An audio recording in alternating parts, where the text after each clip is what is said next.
Hello, and welcome to Openly Gamer Theater's Tower of the Ape, a Savage Worlds Deluxe role-played drama from the producers of Gamers Table. Be warned, this production may contain some explicit material that may not be suitable for all audiences.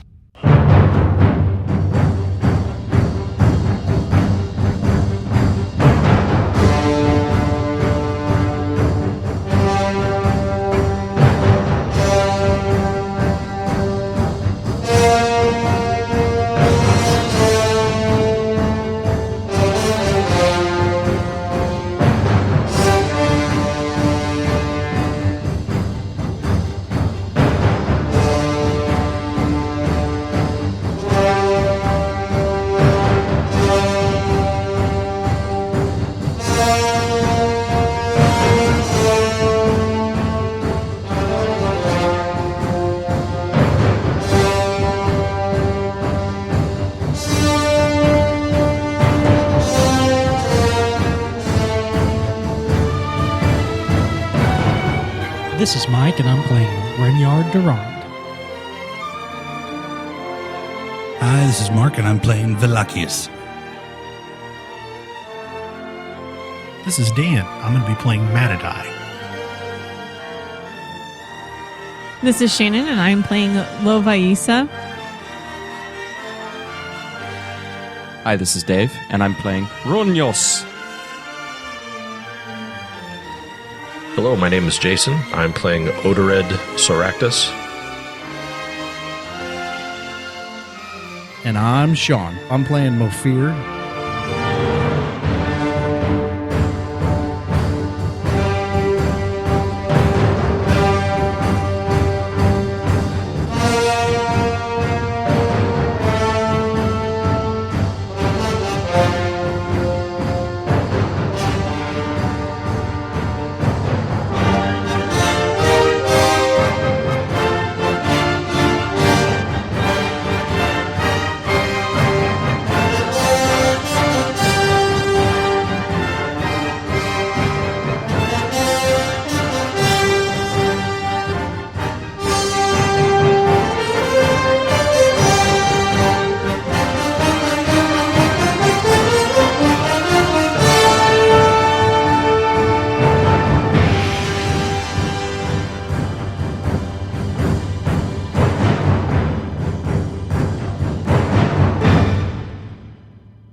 Weird light winked weakly in the shadowed stairwell, playing along steep stone steps, causing delicately engraved bas-relief images to shift and contort as if locked in some perverse dance. The cold cerulean luminance grew more and more intense until its source became clear. Two figures hurriedly bound up the stairwell. The lead man stooped low in his gait, taking the stairs, two at a stride. Lean iron muscles of his arms rippled with tension as each hand gripped the halves of vicious, beaded iron tomahawks. He held the weapons low, yielding readiness for speed. Swift and sure-footed as a great cat, bared feet lightly touched each step before pouncing to the next. Oversized mail coat jingled with each surge. Closely trailing behind him, his companion bore a flat riverstone glowing with a cold, unearthly blue luminosity. The unkempt, bearded man's wet camel hair robe was dark and heavy, so saturated that steady rivulets ran down his legs as he ran, leaving wet prints of his bare feet on the steps. His breath exploded from him in wheezing blasts, clear evidence that the man was not accustomed to such rigorous activity. Mofir ran a hand along the etched wall, feeling the cold surface pass quickly under his fingers as he and his comrades followed after the strange spectral emanation they had released in the bowels of this infernal tower. He looked up at Odred with idle fascination as they raced up the central staircase. His grim friend had witnessed the death of Gullah, revered war god of the Picts, the people who adopted Odred in his youth. Mofir knew that the experience gnawed at his friend's soul. Reaching a small landing, Odred briefly looked over his shoulder, noting the glazed look in Mofir's eyes. The ordeal in the chambers below had taken a toll on the already fragile sanity of the Zamorian, who had allowed the alien consciousness of the Earth Mother to unite with his, an ultimate affirmation of his love and faith. The transference had changed the Zamorian, corrupted him. His usual jovial lunacy was subtly replaced with a smoldering intensity that Odred found unsettling. Beyond Mofir, entering the light cast by the Zamorian's eerily glowing stone, 2 other men clambered up the precipitous staircase. Ronios, the swarthy Zamorian thief, was faring much better than the man behind him. Valak sullenly toils up the steep steps with such awkward urgency that the thief frequently has to stop and steady him, lest the peculiar man tumbles backwards and into the abyssal dark. A violent tremor causes the men to slow their advance, bracing arms against the narrowly spaced wall to keep from losing balance. The trembling slowly subsides, and Odred looks to his companions. They look back at the Pict with such steady resolve that he doesn't hesitate to resume the chase. A shattered round portal lay ahead of them in the gloom. In its fury, the spirit of the mad ape god destroyed all barriers hindering it, allowing the men behind it to easily follow in its wake. Finally reaching the top of the long stair, Odred sprints into the large chamber littered with the wreckage of splintered furniture. He scarcely regards the squat smoking braziers that lay toppled, glowing coals fanning out on a slowly smoldering crimson carpet. The Pict crosses the room, bounding leaps, swiftly carrying him over the detritus to the far wall where a ruined door opens to a vast, brightly lit pillared hall. Just through the threshold, he halts, beaded axes raised and ready. Horror filled the columned Lyceum. Dominating the room was a tall-backed ivory throne, graven in the likeness of a colossal coiled serpent. Its smooth carved scales glistened iridescently in the radiance cast by brightly glowing white crystals arrayed around the room. Despite its majesty, the snake is dwarfed in magnificence and grandeur by a titanic black iron idol of grotesque proportions resting upon it. Odred gapes at it in horror and recognition. It resembled the wasted, ruined form of Gullah, the mad ape god they freed from its mortal prison deep in the bowels of the tower. But where Gullah was emaciated, drained, this depiction radiated fierce vitality and power. Wisps of eerie blue smoke played along the thick-muscled body of the great ebon figure, coalescing around its head as if attempting to suffocate it.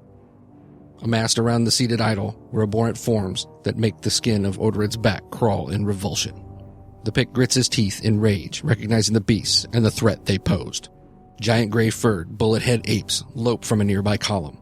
A mob of red-eyed and slavering mindless shamble at the far end of the large hall, followed by a group of hairy Neanderthals. Standing amid the horde of nightmare creatures are 2 men. Darkness clings to the first, despite the intense brilliance of the crystals. He was clothed in black, loose-fitting clothes covering smoke-colored mail, hand resting on the glittering, jewel-crusted basket of a cutlass belted to his hip. The other man, Odred knew very well. His eerie androgyny, cocksure swagger, decadent manner. Kai Sharan, agent of King Yezdegerd. The Turanian's presence confirmed suspicions that the Pict and his friends had regarding his place in their betrayal. The savage curls his lips in a vicious snarl. Familiar forms huddle in the protection of a far doorway. Broad-shouldered Renyard, the Poitanian swordmaster, gray eyes smolder under his steel open-faced bassinet. One thick arm held a blue steel sword, poised to strike should any of the monstrous creatures venture too close. The other braced firmly on the door jamb, preventing the white gold-haired woman behind him from charging into the vast chamber. The Azir's eyes flare with pale blue hatred, vicious Northron bearded axe bobbing low behind her, and the nails of her free hand dig into the Poitanian's arm, causing crimson drops to drip to the smooth stone floor. Standing beside the massive fighter is a lithe, bearded man, an ornate Hyrcanian bow at full draw in his hands. Odred's eyes briefly meet Matadai's, who gives him a barely perceptible nod, then slightly adjusts his aim and looses at the Turanian traitor.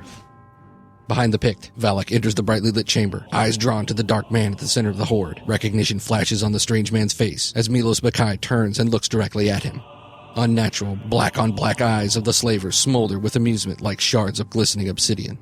Whoa. Look at it, it's Milos over there. Oh, he's got the bad black eyes. Bad black eyes, no good at all. And he's holding half of a glowing green gem in his hand. That's mine. That's yours. Who says it's yours? The fact that I have the other half and it's mine. Milos and Kai Sharon are in the middle, and they're surrounded by all of these creatures as the fight ensues. Right. You guys are still in the prison room. You, At the door. Lovaisa, and this all happens all at the same time. Madadai, you step up to the door and you take a shot. Sure. Behind you, Lovaisa, your father is there, and he says, "Save yourself, child. Take the steps beyond this room. Get away from this place." I'm not leaving without you. I'll take a shot at old Kai Sharon. okay, Start this party off right. 14, so that is 2 raises.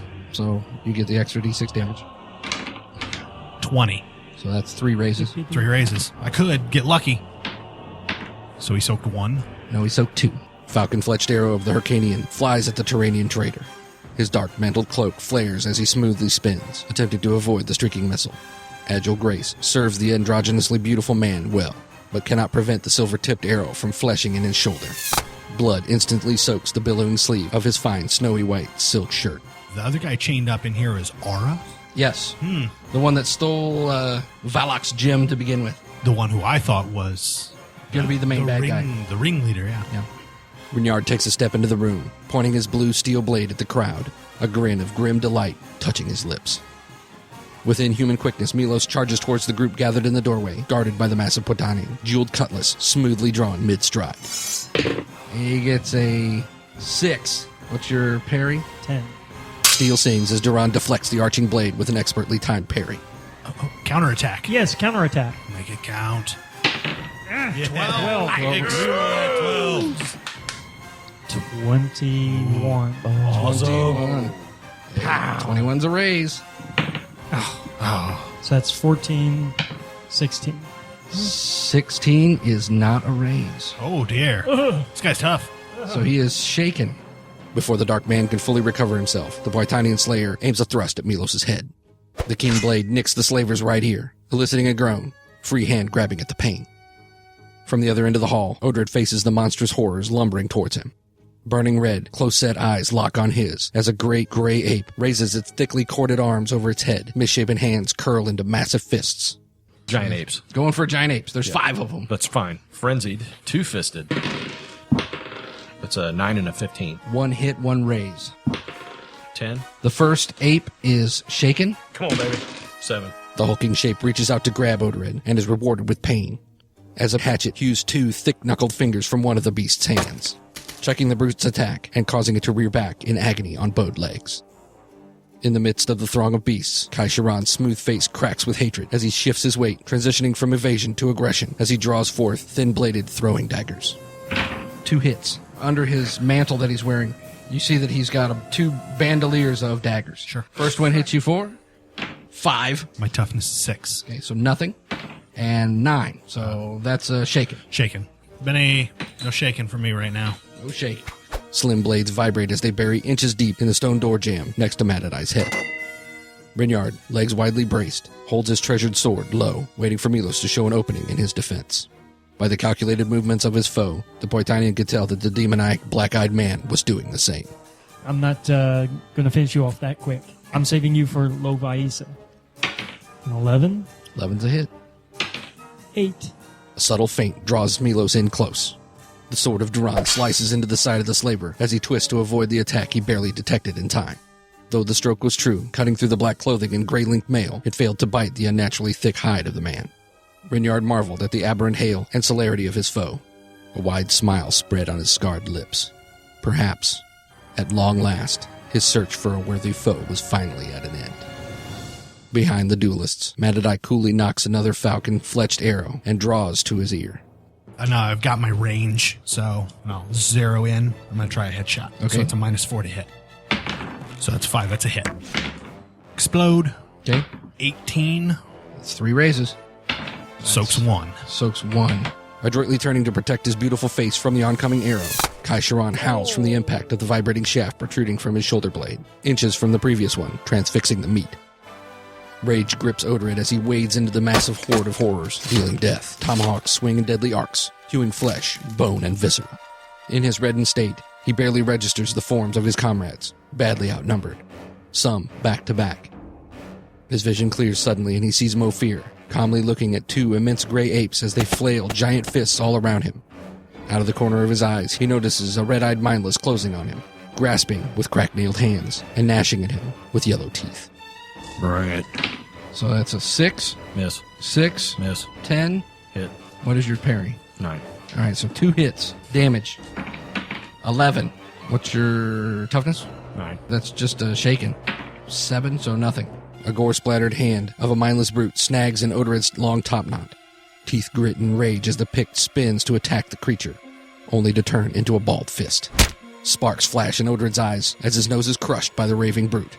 He reels, spraying blood as he shakes his head, attempting to clear his vision. Howling wind builds around the Pict, drowning out the clamor of battle.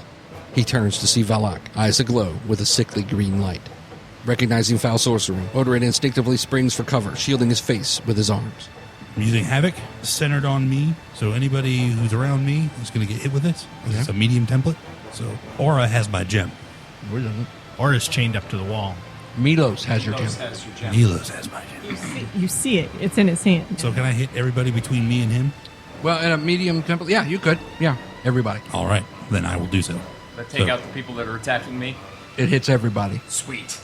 Even us. Everybody. Everybody. Fuck. 5. Success. All you need is 4. The queer-eyed man steps forward as those around him, friend and foe, tumble away. The powerful gale boils about the black-robed man, clearing a path between himself and Milos, the other half of his beloved jewel gripped tightly in the slaver's hand. Desperately clinging to a fluted pillar, Ronos wildly swipes his vat-bladed knife at forms grabbing for him as they tumble past. The tumult of the wind dying down, the Zamorian thief sinks to his knees, panting. He looks and sees 3 red-eyed mindless struggling to their feet beside him. I'm going to go to Ronos. Okay, you make your way to Ronos.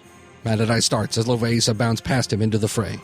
Having given up on her attempt to wrench the stout metal ring affixing her father's chains to the wall, she decided on another tactic. She knew that one of her companions was adept at opening locks. 3 mindless on him. I'm going to attack 2 of them. There you go. Explode. So that's an 11 and 4. 11 and a 4. The 11 is a hit. Okay, and that's a raise. 8. 8 damage is shaken. Closing on a group of slavering mindless, moving to corner Ronos. She sends one of the beasts reeling with a buffet from the flat of her bearded axe, spraying blood and shattered teeth onto the rich carpeted floor.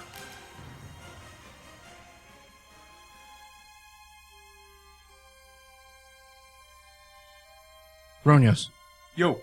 Your spine is gripped with a cold chill.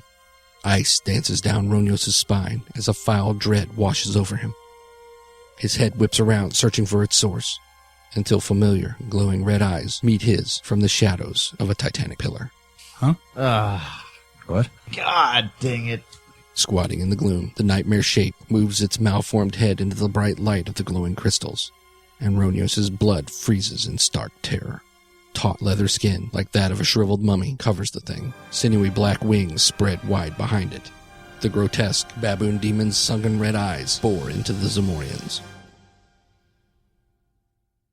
With smooth grace, Kaisharan spins on his heel, a deft hand reaching under his mantled cloak to his thin black leather bandolier, and produces a narrow-handled throwing knife, casting it at Madadai in one fluid flicker of motion. 6, so that's a hit. So that's 14 damage. So that's 2 wounds. So I soak 1. Ronos turns away from the horror clinging to the nearby pillar to find 4 slavering red-eyed furies intent on overwhelming him. 7, what's your parry?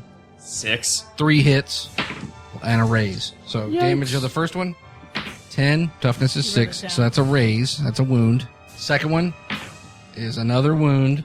Third one, so it's 8, 9. So that is not a raise. Can I Benny that to try and soak any of that? Yes.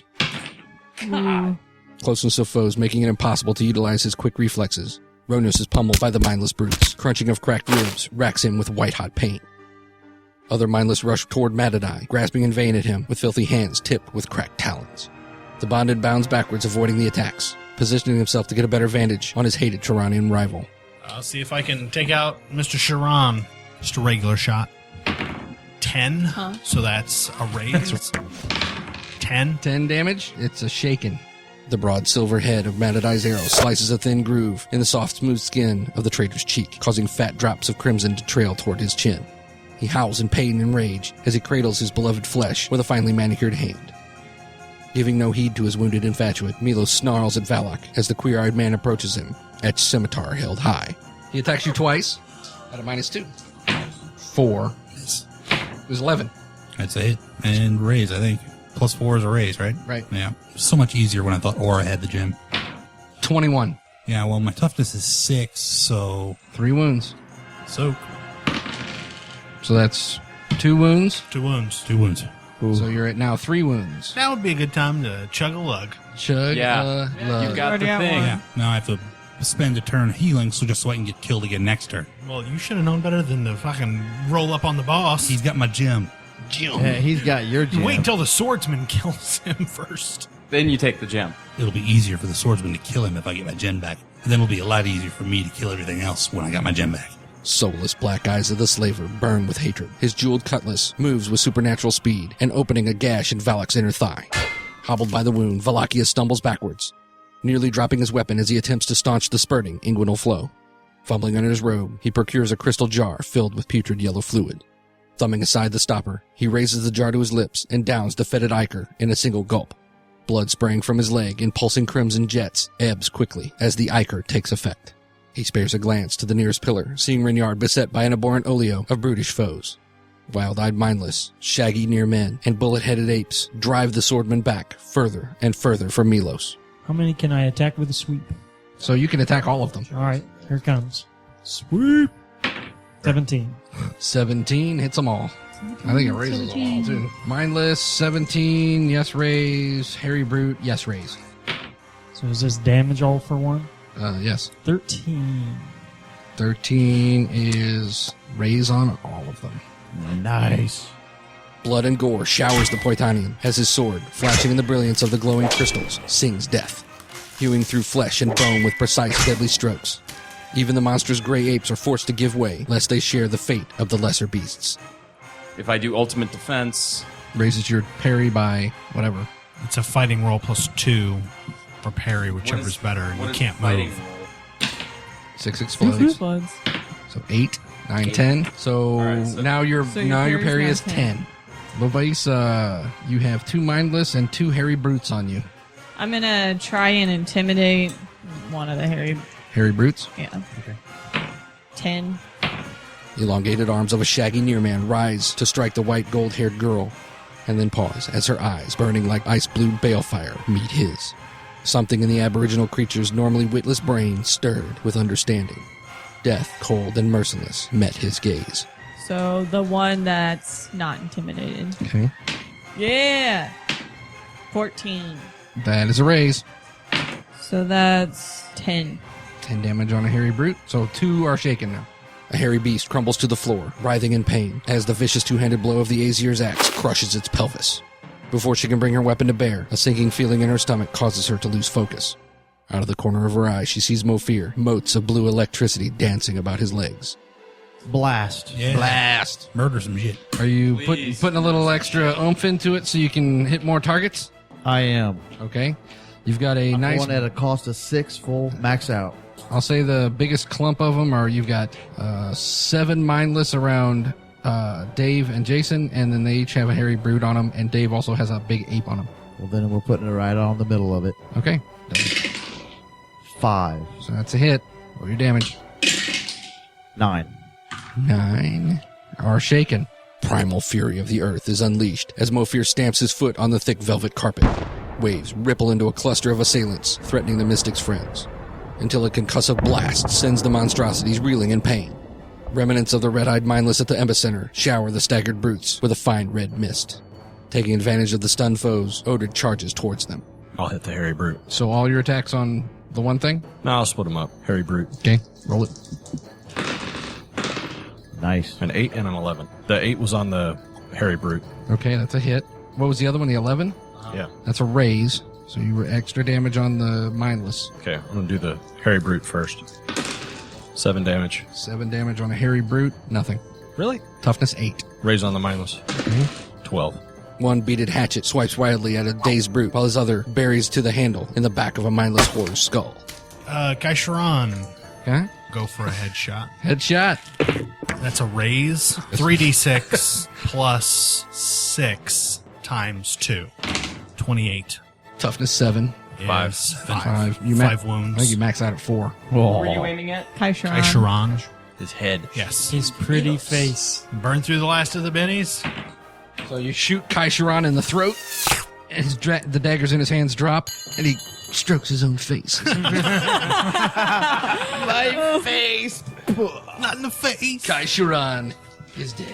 Yes. So pretty. So Well, pretty. he was indeed the guy who basically set me up. Yes. Okay. You deserve to be shot in the face. Cheers, then. Cheers. And Cheers. set me up, probably. Good job, buddy. No, you didn't have to kill anybody. Oh, no, not Wow.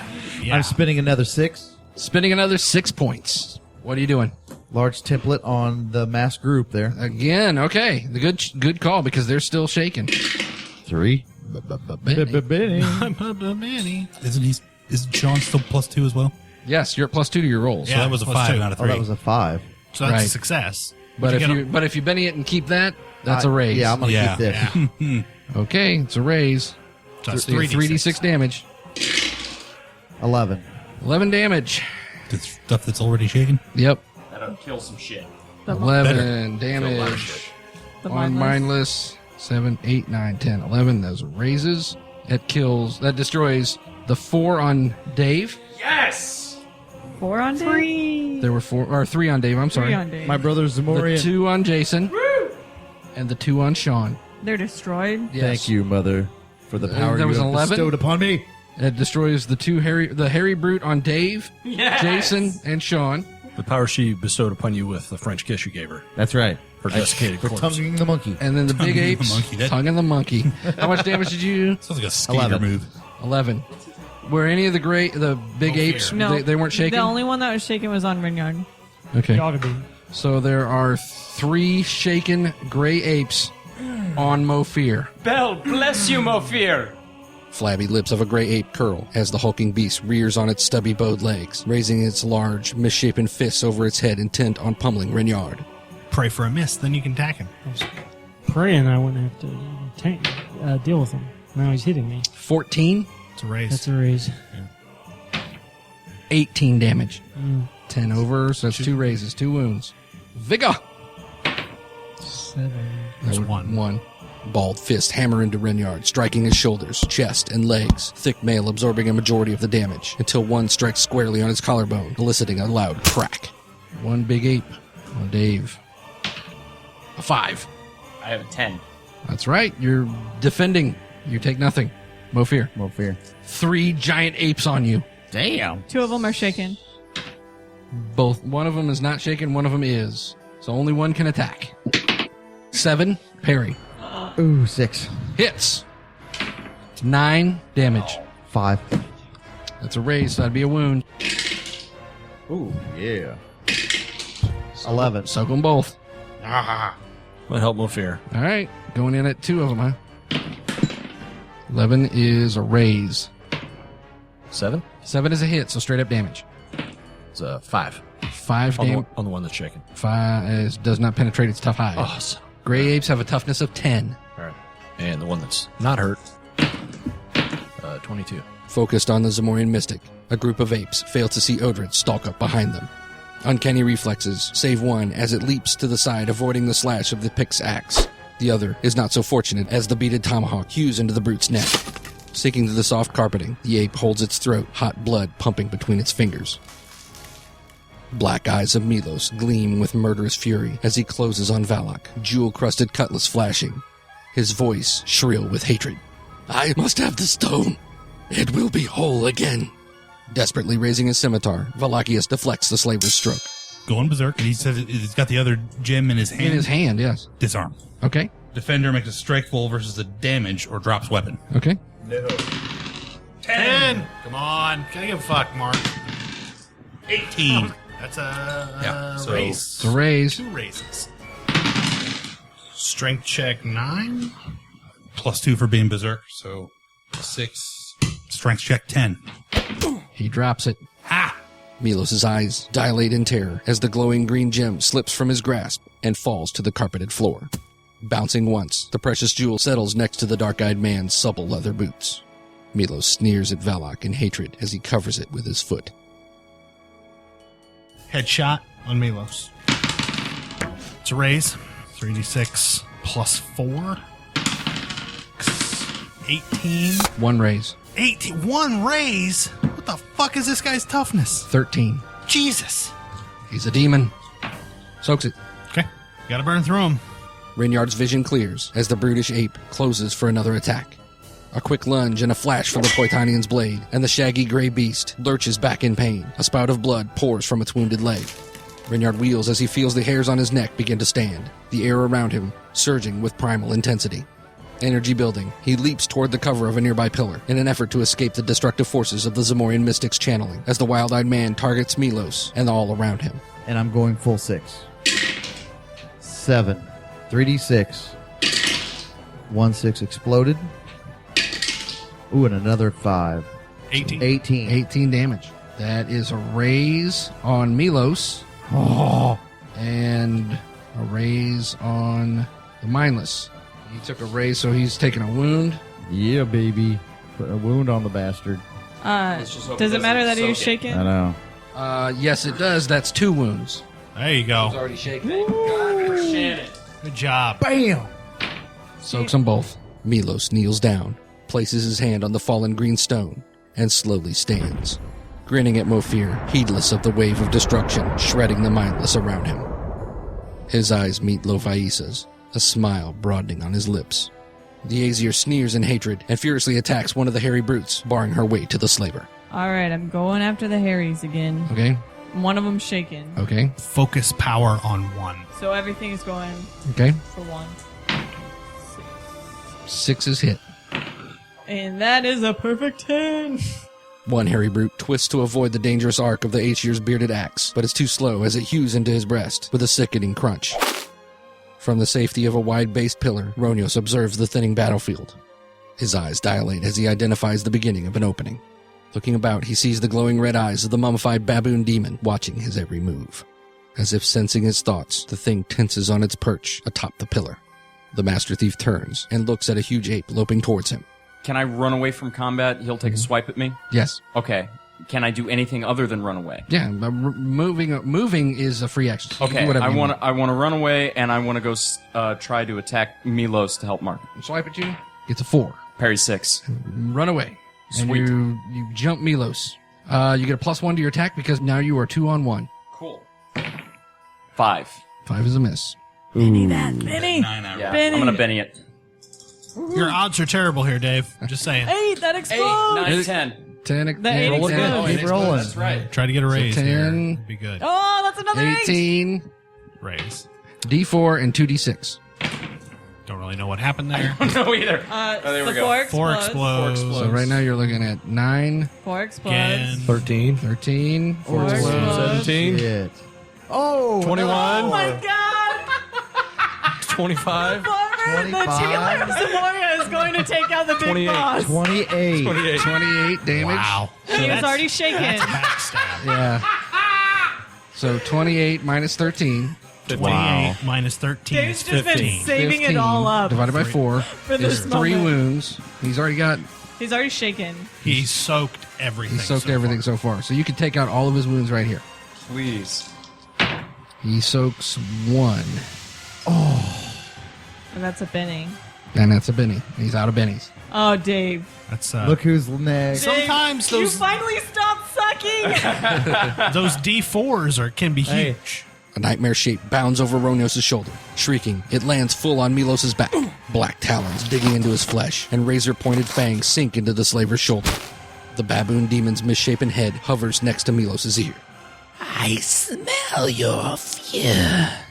Your blood is shed, Milos.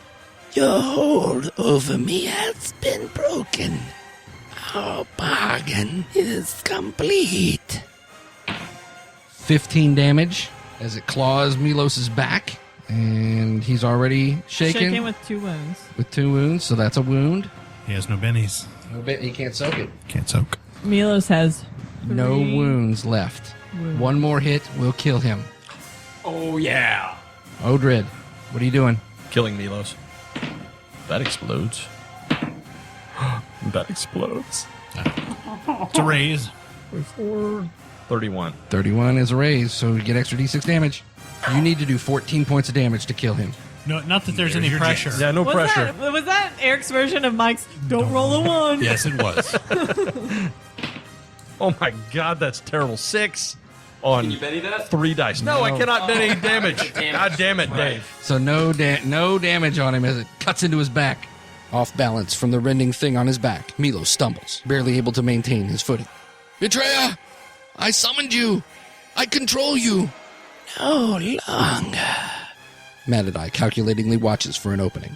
His eyes narrow in concentration. I'll take shot. Milos. No, it's not Ronos.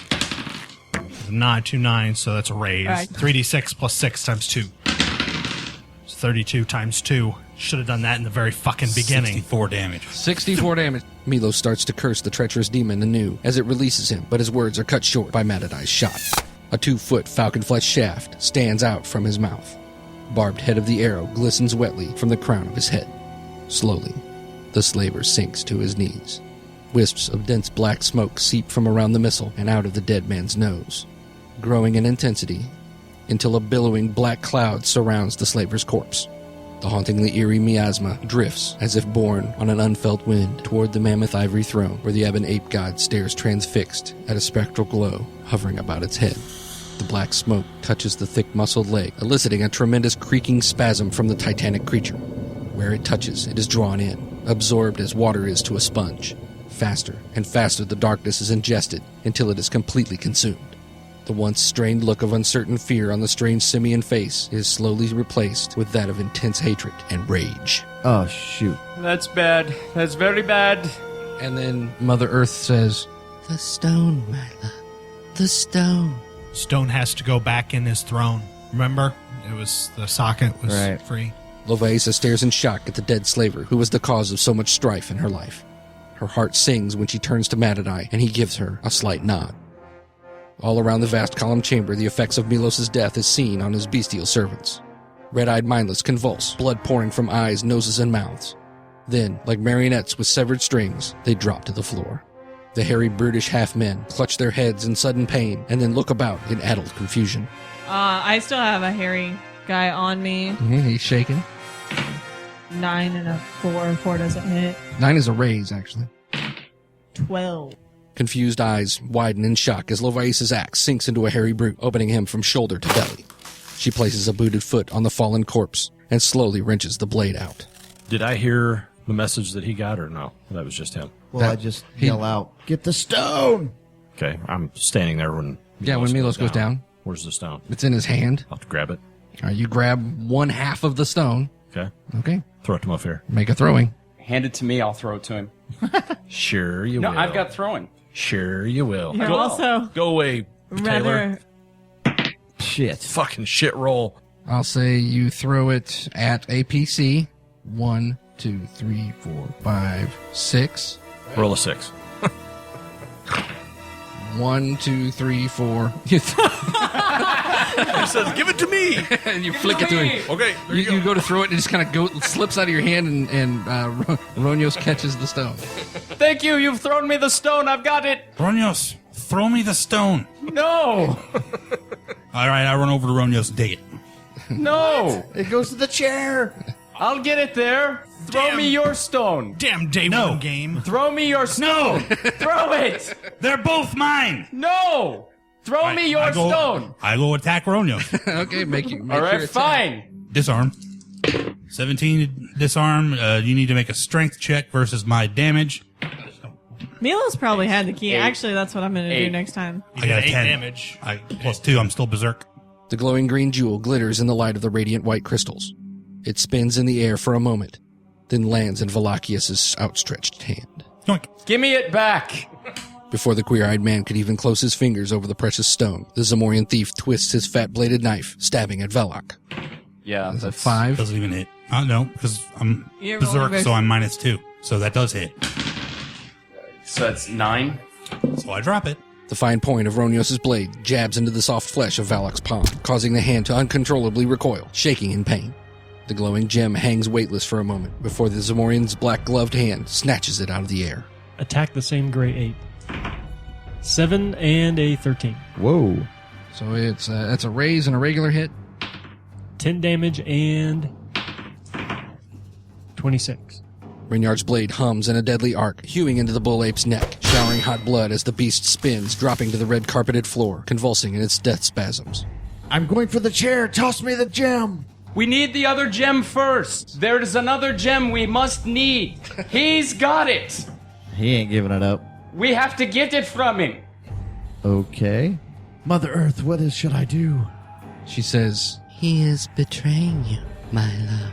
I cast Blast on Mark. I'll max it out. max it out so it'll hit the mummy demon, it'll hit Ronios, and it'll hit Valak. Will it hit All right. the 2 baboons on Sean? You hitting Apes. Oh, the 2 big apes, yes. 6 explodes. Explodes. 6 explodes.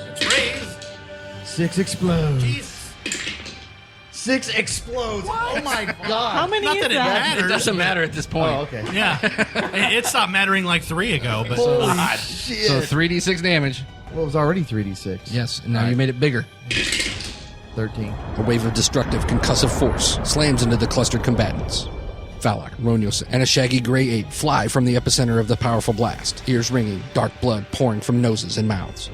The mummified nightmare is thrown bodily against a pillar, lays inert for a time, then stirs, slowly getting to its taloned feet. There is definitely one enemy, clear enemy, so I will take a shot at the mummy. I don't know that it'll matter, but I'll do a headshot. It's a raise. God damn, I'm on fire with my 6s tonight. So that's 12. It's 28 damage. What's his 28 toughness? damage, its toughness is 9. 28 minus 9, so that's a 19. It's not. So It's that's- not a wild card. It's not? Nope. The mummified baboon demon rises, eyeing the Zamorian with glowing, alien eyes.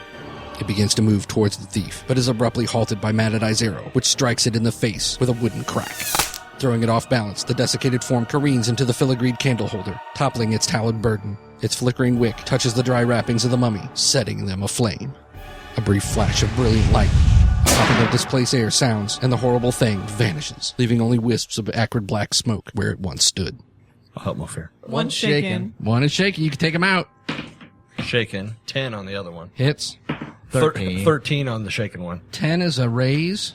Raise on both. 9? 9 damage does not penetrate. God damn it.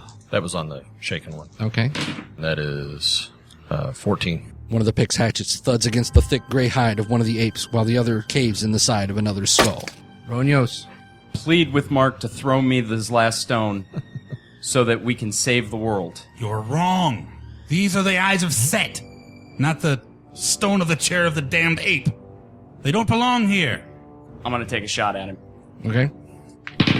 7. That would hit, Parry right? 7. Well, parry 5 because I'm berserk. Hit. Roll your damage. D4 and a D6. I've been forgetting my toughness is actually 8 now because of my berserk. All right, so 5. Doesn't get past his toughness. Shit. The fat blade of the Zamorian's knife slices into the thick black robes of Valak, finding only fabric. Behind the former friends, Mofir snarls. His normally peculiar placidity is supplanted with wild-eyed, focused rage.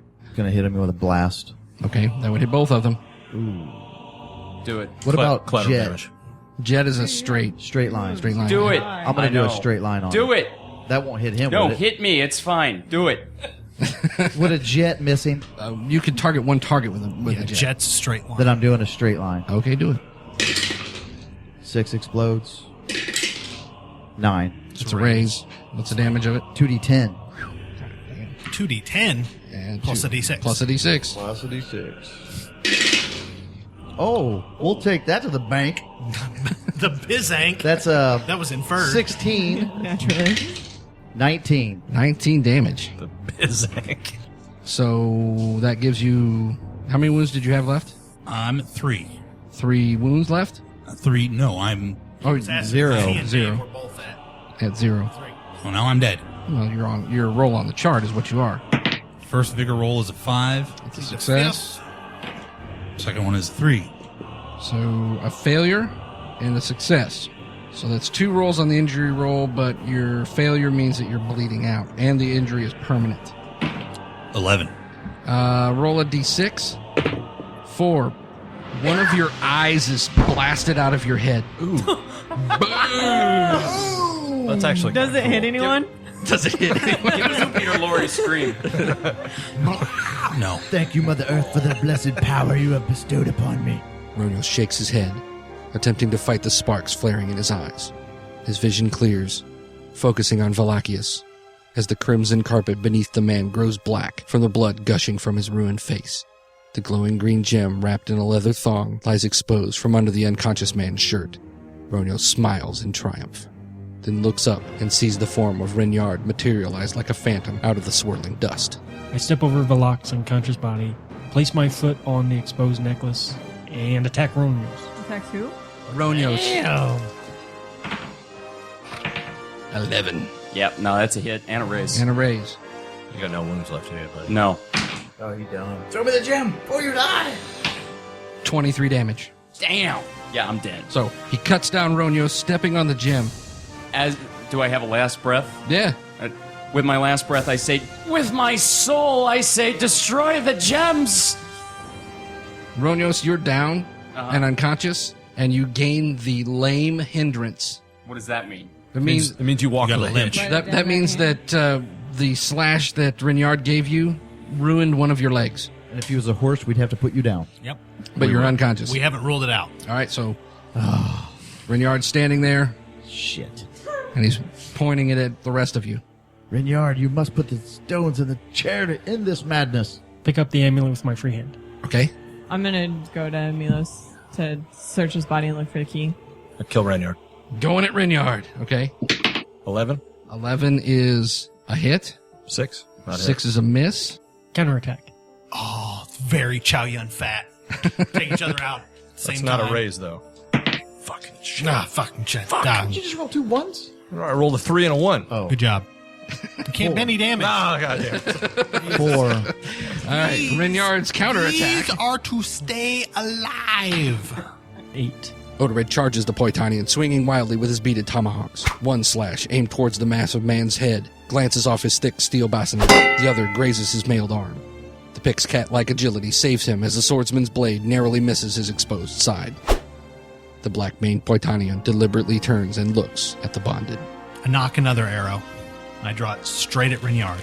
We don't care about those gems. So long as they do what we want them to do, you can have them back. Or I will kill you. Ignoring the standoff in the throne chamber, Lovaisa kneels and snaps a thin leather strap affixed to Milos' belt, a ring of steel keys in her hand. Bounding to her feet, she dashes from the large columned room and rushes into the darkness where her father is imprisoned. I'm unlocking the chains that So you bind. run in and you unlock the chains that are binding Aura and your father. Just your dad. I was gonna say if I can get just my your dad? just Okay. my dad. Okay, that's fine. That's dead weight, dude. Dead weight, dude. Aura's Aura? Aura's on his knees crying. Aura is the guy who stole the other half of his. I say, I'm so sorry. I can't help you both. Steadily holding his draw, Mad-Eye looks at Reynard over the point of his silver-tipped arrow. Smoldering eyes of the bonded meet the cold eyes of the Poitanian. Don't do this. I've sworn my sword to him, Mad-Eye. Let us go and you can have this damn gem. Throw the amulet towards Mofir. Sheath the sword of Durand. Pick up Valak and sling him over my shoulder. What about the shard in Ronios' hand? I don't care about that. I'm leaving with Valak. Didn't you swear to help him?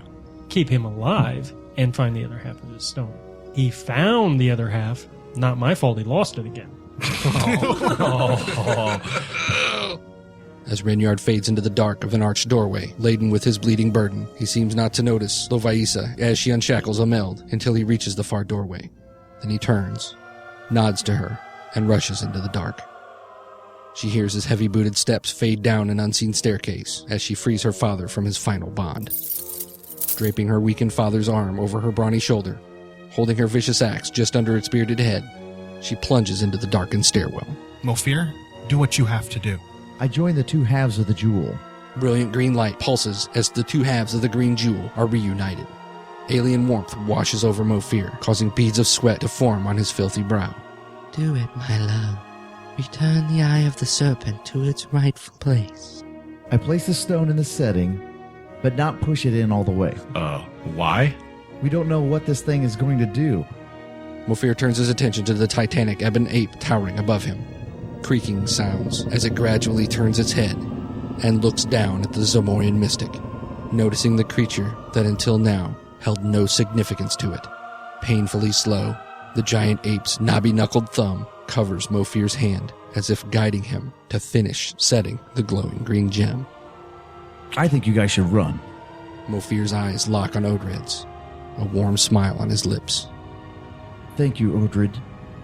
The Pict stares stunned at his friend, his brow furrowed in confusion.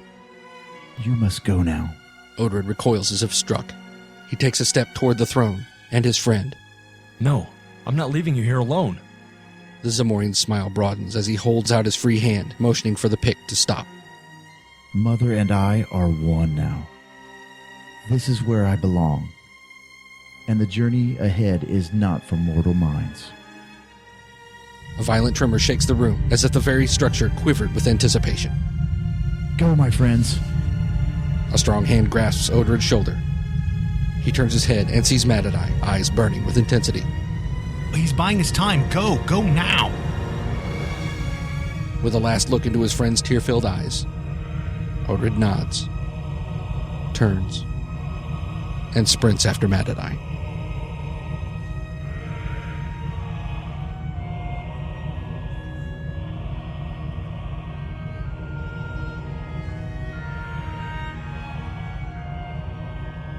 Alone in the vast chamber, Mofir looks at the dark doorway that his companions rush through for a long while. Then he turns his eyes up to the mammoth simian form looming above him. His free hand slides down the outside of his robes until he pats one of his gem-filled pockets. He looks back to where Odred and Madadai departed, and then smiles. You silly friends.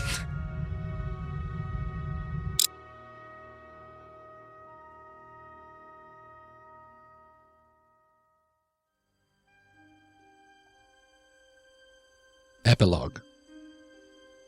Dawn shines on the bonded and his Pictish companion as they rush headlong past ancient, crumbling greenstone ruins.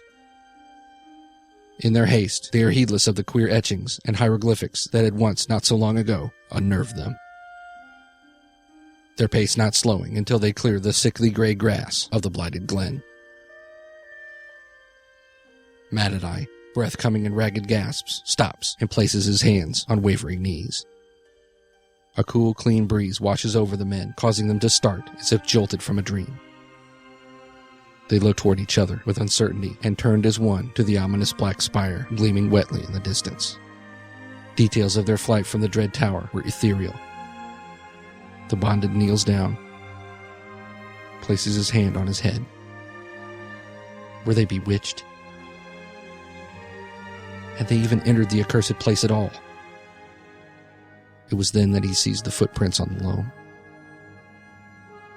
One pair was of a large barefoot man. The other he knew very well.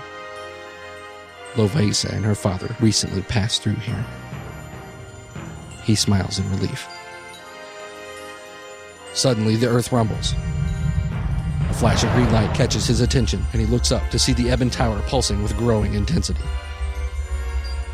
Then, for one feverish instant, a brilliant, glowing ball of emerald erupts from the Black Spire and flashes vertically toward the zenith. Blinking, the two men stand transfixed, mouths agape. Cracking sounds, and they stare in detached fascination as the glimmering tower sways in the morning sun and shatters into shards of glittering black glass.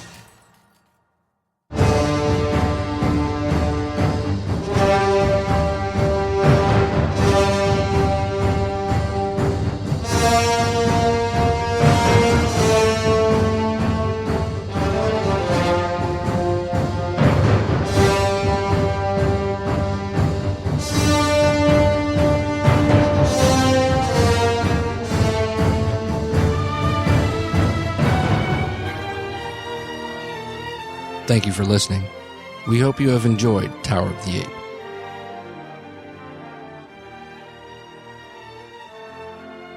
Any use of this production for commercial purposes is prohibited.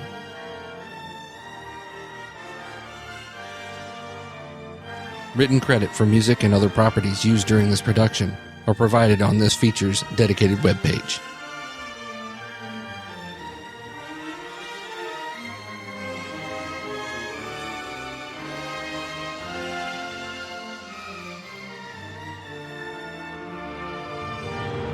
Conan is the property of Conan Properties International. Savage Worlds Deluxe is the property of Pinnacle Entertainment Group. Openly Gamer Theater and Gamers Table are trademark properties of Side Tangent Productions.